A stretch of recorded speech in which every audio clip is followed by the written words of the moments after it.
Up to now, we looked at the organizing principles of the biomatrix in space. Now we look at the organization of the biomatrix in time.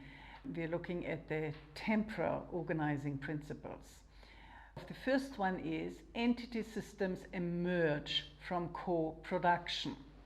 We already talked about that in the spatial organizing principles, namely that if we have a system, it is co-produced from opportunities in the outer environment and co-produced from opportunities in the inner environment.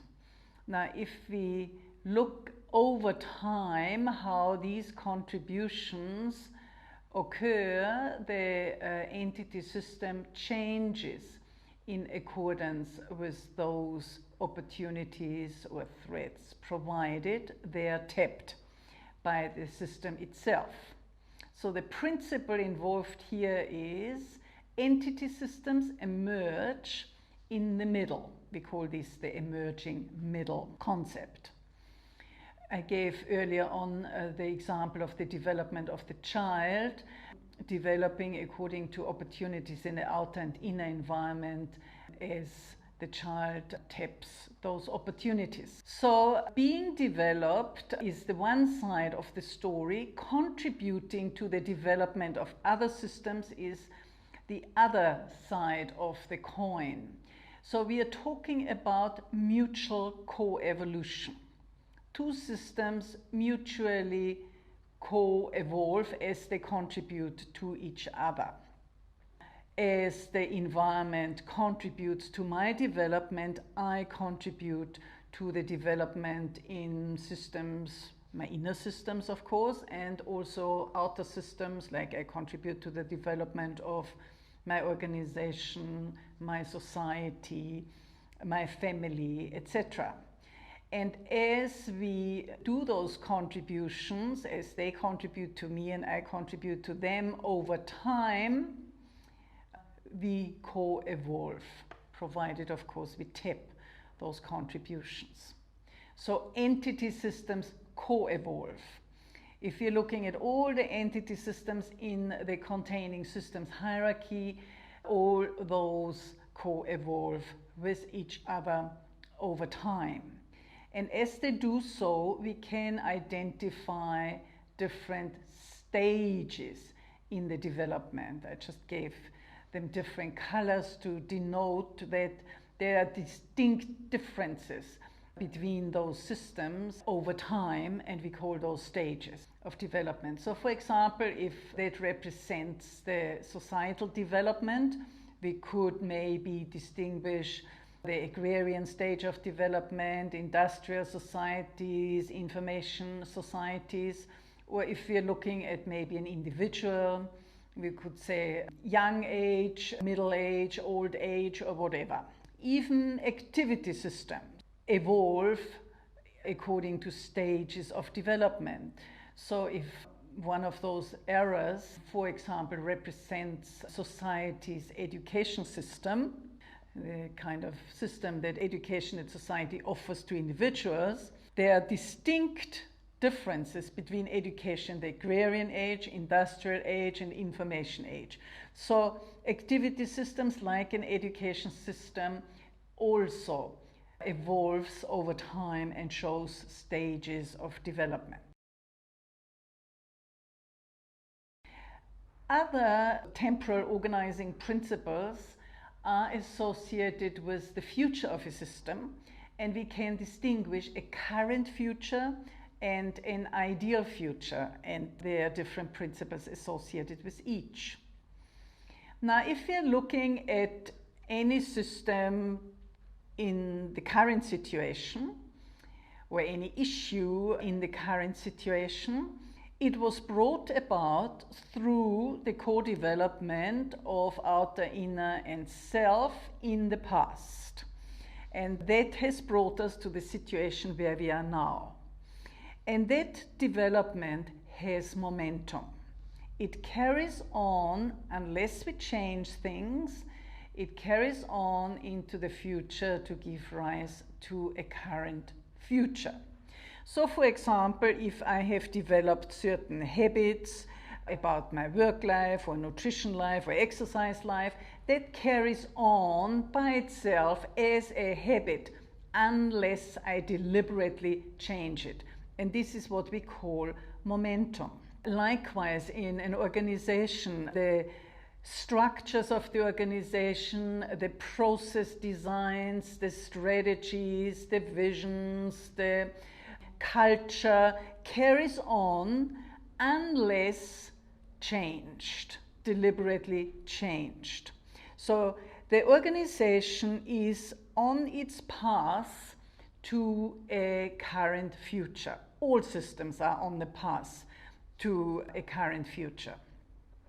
Now, does the current future look like the current situation? No, because there will be environmental change, and the impact of the outer and inner environment will not allow the system to behave exactly as it does at the moment. It may not be appropriate. An organization, for example, that doesn't change its strategies or its products may find that its products have become obsolete. So what sells now doesn't sell 5 to 10 years from now because of environmental change. Now, if we want to forecast what will happen if we carry on doing what we are doing, we come up with alternative current futures, because we don't know, will it develop like this or will it develop like that? It depends on how the environment is changing. So the further ahead we forecast, the bigger the range of possible current futures becomes. So what we are doing in a situation where we do not like the path on which we are on towards a current future, and normally it is a deteriorating path because what is appropriate now isn't appropriate in the future, we need to develop an ideal future. Ideal future means what I want to achieve, be, have ideally in the future. The term ideal denotes something that cannot be attained. So by definition, one can never attain an ideal future. Why is it useful then to have an ideal future? Well, it is useful because we can reinterpret what an ideal future could be 5 years from now, 10 years from now. We can formulate intermediate aims or intermediate goals on the basis of the ideal future and work towards those. Once we've got an ideal future, we can backcast from the ideal future to the current situation and say, what do we need to do now? What action steps do we have to take in order to achieve a more ideal future?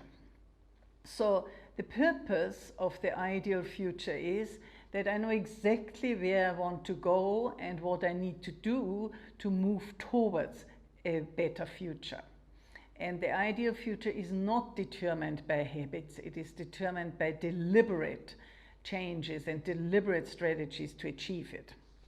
So for example, if I'm on the path of deteriorating health or on the path of a deteriorating marriage, it is time to formulate an ideal future. What is my ideal health situation, or what would be my ideal marriage situation?